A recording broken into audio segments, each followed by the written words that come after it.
What is the biggest mistake that you've seen tech startups make? Well, I don't want to speak for tech startups in general. I'm going to speak mostly on my experience with the clients that we've worked with. At least in our experiences, the clients that are no longer around or the customers that we built products for that no longer exist failed mostly because of not being able to market it well. Building a product is hard, of course, and I'm not saying that it's easy, and there's times where we as a company have failed as well in sort of providing a good product. But I think that ultimately that isn't the reason why a business or startup in the software industry will fail.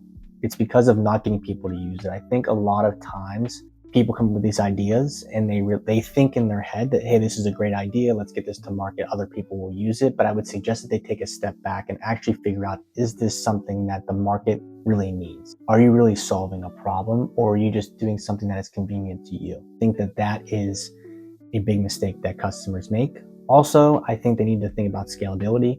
That's a big mistake too. I also think that people need to understand their launching strategy. I think that's a huge mistake I've seen people make. For example, location-based software, that's hard to market because you need to get a niche group of people using it.